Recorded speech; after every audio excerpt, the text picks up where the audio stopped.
han jurado, y tu muerte nos trae la salvación. Hola hermanos, el día de hoy, 17 de marzo del 2022, es jueves de la segunda semana del tiempo de la Cuaresma. 17 de marzo es día de San Patricio, uno de los santos más populares. Vamos, evidentemente en Irlanda, clarísimo, ¿no? Pero, vamos, mucha popularidad en Estados Unidos, también en muchas otras partes del mundo. A ver, aquí entramos en un problema bastante delicado. Según lo que él mismo dice en su confesio, en sus confesiones, pues él es de una familia que su abuelo había sido sacerdote, que su papá había sido diácono. Tiene que haber nacido alrededor del año más o menos 400 de nuestra era, 410 por mucho. Se habla de que vivía cerca de la muralla de Adriano, que en Inglaterra, pues en Gran Bretaña, era lo que hacía la división entre el territorio controlado por los romanos y el territorio, digamos, fuera en el mundo más pagano, si lo quieren, porque ya en este entonces, en Britania, en Gran Bretaña, hay muchos cristianos, ¿no? Está evidente él.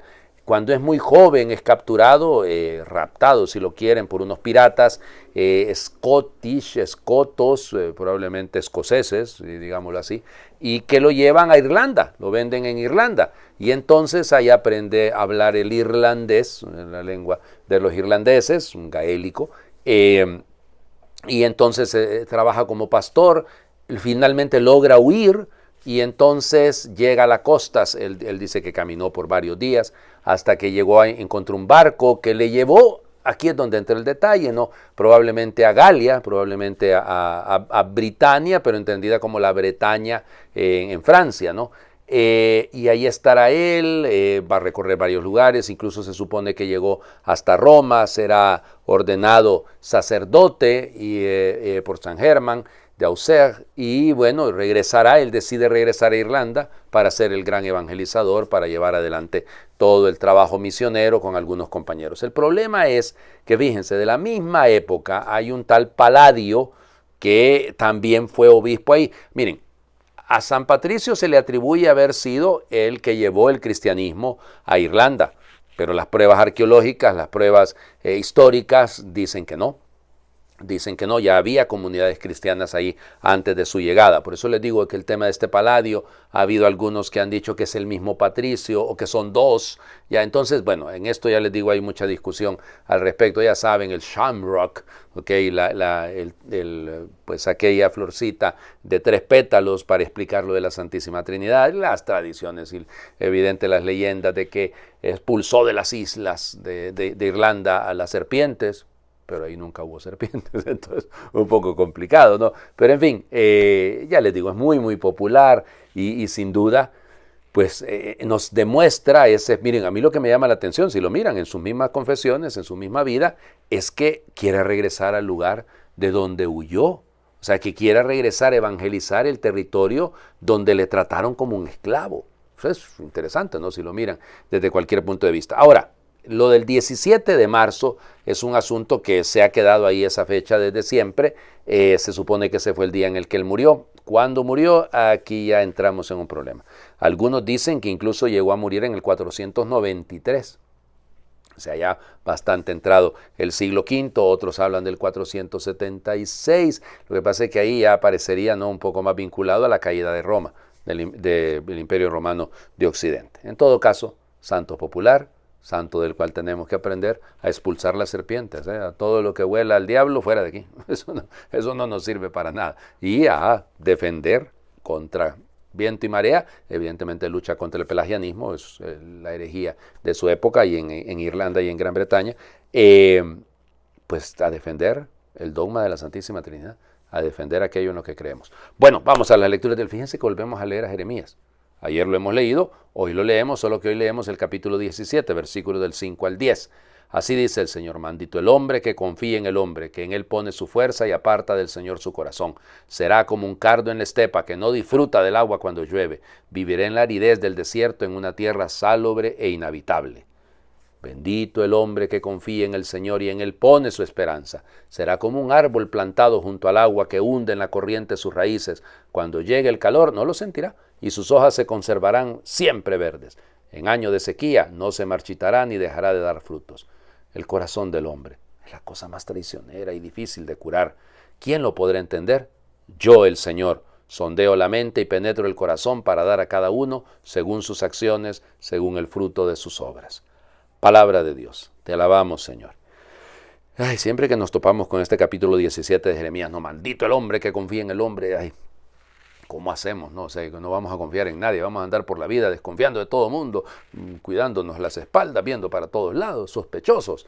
No se trata de eso, no es poner toda la esperanza en lo humano, en la mundanidad, diría el Papa Francisco, ¿no? En esto que es caduco, que se termina, y hay muchísimas personas que viven de lo de este mundo, y parece ser que no hay otra vida, o sea, y todo se queda centrado en en adquirir la mayor cantidad de poder, la mayor cantidad de dinero, de placeres y todo. Y se nos olvida que existe la vida eterna, y que la vida eterna tenemos que ganarnos a palmo. O sea, es decir, lo que dice, bendito el hombre que confía en el Señor y pone en Él toda su esperanza. Y entonces las comparaciones, ¿no? El que confía en lo material, en lo humano, en lo pasajero, es como un cardo en la estepa, en la aridez, ya ahí morirá. Mientras que el que confía en el Señor es como un árbol plantado junto al río, que siempre se mantiene lozano y frondoso y aún en tiempo de sequía da fruto. Por eso es importante hacer un ejercicio de reparación cardiológica. Hay que reparar el corazón, porque el corazón del hombre, ¿quién lo conoce? Dios. Bueno, este cirujano cardiovascular, dejémoslo que trabaje, que nos limpie, que nos purifique esas venas que están arterioesclerizadas, ya que puedan ser sanadas, que podamos destapar para que circule la gracia, para que circule la misericordia. Ya ven que me estoy trabando mucho, hoy se me lengua la traba, perdonen, será que me falta un poquito del espíritu de San Patricio. Bueno, vamos, el Evangelio, Madre del Señor Jesucristo. Miren, yo lo vengo diciendo de toda esta semana es un llamado a la conversión, pero pesado, fuerte.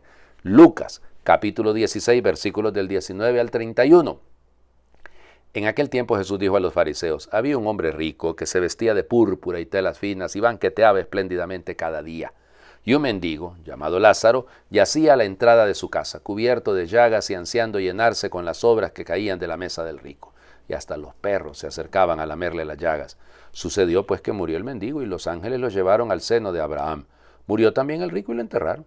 Estaba éste en el lugar de castigo, en medio de tormentos, cuando levantó los ojos y vio a lo lejos a Abraham y a Lázaro junto a él. Entonces gritó, Padre Abraham, ten piedad de mí, manda a Lázaro que moje en agua la punta de su dedo y me refresque la lengua, porque me torturan estas llamas. Pero Abraham le contestó, hijo, recuerda que en tu vida recibiste bienes y Lázaro en cambio males. Por eso él goza ahora de consuelo mientras que tú sufres tormentos. Además, entre ustedes y nosotros se abre un abismo inmenso que nadie puede cruzar, ni hacia allá ni hacia acá. El rico insistió, te ruego entonces, padre Abraham, que mandes a Lázaro a mi casa, pues me quedan allá 5 hermanos, para que les advierta y no acaben también ellos en este lugar de tormentos. Abraham le dijo, tienen a Moisés y a los profetas, que los escuchen. Pero el rico replicó, no, padre Abraham, si un muerte va a decírselo, entonces sí se arrepentirán. Abraham repuso, si no escuchan a Moisés y a los profetas, no harán caso, ni aunque resucite un muerto. Palabra del Señor. Gloria a ti, Señor Jesús. Ay, Señor Jesucristo. Bueno, esta parábola es netamente lucana. Solo Lucas tiene esta historia. Solo él tiene esta parábola. En el capítulo 19 también hay otras parábolas. La del administrador injusto es la que está en los versículos anteriores. Bueno, ¿qué es lo que está detrás de todo esto? Miren, es un juego lindo. Se nos habla de un rico que es creyente, porque sabe reconocer a Abraham, sabe quién es Abraham, piensa en sus hermanos. No nos dice que su riqueza venía del narcotráfico. No nos dice que su riqueza era porque era un corrupto que se había robado millones del erario público. No lo dice. Lo que dice el texto es que era rico. No lo juzguemos, pues, es decir, que tenga dinero no es nada malo. Pero fíjense ustedes, ¿no? La imagen que presenta, banqueteaba espléndidamente, por eso el epulón, épula, acuérdense que banquete en el griego, ¿no? En el mundo anglosajón, alemán e inglés, se le dice dives. Dives et misericordia, ¿se acuerda? Rico en misericordia, es una de las cartas del Papa, de una de las encíclicas del Papa San Juan Pablo II. Dives, rico, el rico. Entonces por eso le dicen dives. Ya, bueno, banqueteaba espléndidamente cada día. ¿Por qué? O sea, es decir, no sé, pues normalmente en un cumpleaños, ¿no? Pues comemos algo más rico. Pasado mañana, en nuestro caso aquí, se celebra el Día del Padre, pues vamos a comer algo rico para celebrar con mi papá, si Dios lo permite. Es decir, no me explico, o sea, no es que banquetear todos los días. ¿Para qué? Miren, es que los ricos pues tienen esa tentación, ¿no? Ostentar, ¿ya? Mostrar la cartera más cara. Qué sé yo, hoy en día esas marcas, ¿no? Louis Vuitton, Michael Kors. Entonces ahí, oh, Dios mío, andarla ahí luciendo, aunque sea de ahí comprada de uno de esos knockouts que hay en la calle, ¿no? Pero no, digo, entonces es esa ostentación, no tiene necesidad. Vestirse fino, de lujo, o sea, con púrpura y seda o lino, tela fina, dice que lino, dice literalmente. Pues sí, ¿qué necesidad tiene usted de andar enseñando, mostrando, aparentando? Ese ya hay vacío, ¿no? Cuando usted necesita demostrar, hacerse publicidad, ya hay un vacío interior. Ahí está la prueba del vacío. Y el rico no tiene nombre. El rico no tiene nombre. El pobre tiene nombre, se llama Eleazar, se llama Lázaro. O sea, Dios me protege, Dios me cuida, Dios es mi amparo, por decirlo de alguna manera. Y ya se ve que al final eso ocurre, ¿no? Que el amparo de Lázaro es él. Y miren, literalmente lo que dice es que está ahí en la entrada. Aquí las traducciones dice yacía. No, hombre, estaba en calidad de bulto. Allá estaba tirado. Tirado hacía como, qué sé yo, como quien bota la basura. Así, ya. Fíjense, el rico se sabe el nombre de Lázaro. Manda Lázaro. Pero nunca lo viste. Te sabías el nombre, pero nunca hiciste nada por él. Y ahí estuvo tu problema, en eso te perdiste. Sos creyente, sabes quién es Abraham, sabes el nombre del pobre, pero no hiciste nada por él. No hiciste nada por él. El pobre no te pidió nada, a este no le pidieron nada. No es que era un pobre que iba allá tocando la puerta, me da una comidita, nada. Es que en ningún momento nos dice que está ahí. Lo vio, sabía que estaba ahí. Quienes se dieron cuenta fueron los perros, que le lamían las llagas a Lázaro, que lo único que quiere es algo de comer, algo, sobras, aunque sea, algo de comer. ¿Cuánto parte el alma, no? Es que, miren, la oportunidad de ganarnos el cielo está aquí. Tuve hambre y me diste de comer, tuve sed y me diste de beber, estaba desnudo y me vestiste, estaba enfermo y me visitaste, en la cárcel y fuiste a verme. Es decir, eso es todo, pues. O sea, es creyente. Nadie le está criticando porque sea un rico. O sea, el problema es que no es consciente de la necesidad del otro y lo tiene en su propia puerta. Eso es un reclamo, ¿no? ¿Cuántas veces en nuestras narices tenemos la posibilidad de hacer el bien y no la queremos hacer? Y miren la construcción que hacen, ¿no? Después es hasta exagerado, ¿no? Los dos se murieron, sí que los dos son seres humanos, pues. Maldito el hombre que confía en el hombre, bendito el hombre que confía en el Señor. Es decir, todos tenemos el mismo destino. Todos tenemos el mismo destino. Tarde o temprano vamos a tener que rendirle cuentas al Señor. Bueno, ¿y entonces cómo vamos a llegar?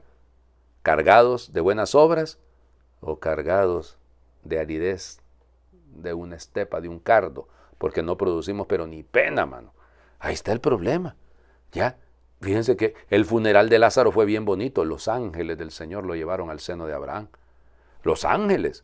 Aquel rico lo enterraron, dice, y así lo dice Lucas, ¿no? Lo enterraron, ya estuvo. Al que estaba en la puerta tirado, a ese subió al cielo. El otro terminó tirado.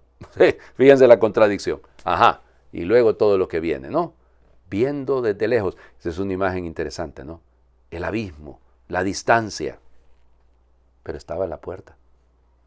Y si hubiera tenido un poquito de decencia, un poquito de sentido religioso, la distancia no hubiera sido tan larga. Miren, hacer el bien nunca es distante. Nunca. Pretender ayudarle a unos que viven allá en Asia o en África o en Ucrania, que es legítimo en estos días, ¿no? Claro, pero están a la puerta los pobres. Ahí están. Tienen nombre. Son necesitados de Dios, pero también necesitados de nosotros. Y claro, la construcción, el diálogo, fíjense que Lázaro nunca habla. Es interesante, ¿no? Lázaro nunca dice nada, no, Padre Abraham, déjame, yo le hubiera, la exageración, ¿no? Cuando dice que que moje el dedo en la punta, un poquito de agua en la punta del dedo. Pero si eran migajas lo que estaba pidiendo el otro, y ahora estás pidiendo una gota de agua. Siempre el contraste, ¿no? En Lucas esto es fascinante. Ese contraste lo indica todo. ¿Cuánto tenemos que hacer? Hay que convertirse. La conversión es caridad, pasa por el amor concreto. Les invito a hacer oración. Nos invita a revisar nuestras miradas. Hay miradas gratuitas que nutren y hay miradas hambrientas que devoran. Hay miradas soleadas que desentumecen y hay miradas invernales que tuyen. Hay miradas hondas como pozos y hay miradas ligeras como chubascos. Una mirada amiga puede saltar un abismo. Una mirada odiosa puede levantar un muro. En el espejo de unos ojos pueden hallarse los perdidos. En el espejismo de unos ojos pueden perderse los seguros. Amén. El Señor esté con ustedes y les bendiga a Dios por intercesión de San Patricio, el que es Padre, Hijo y Espíritu Santo, y su bendición descienda y les acompañe siempre. Feliz jueves. Vamos, tiempo para dedicárselo al Señor, por favor. Oración, Eucaristía, visita al Santísimo.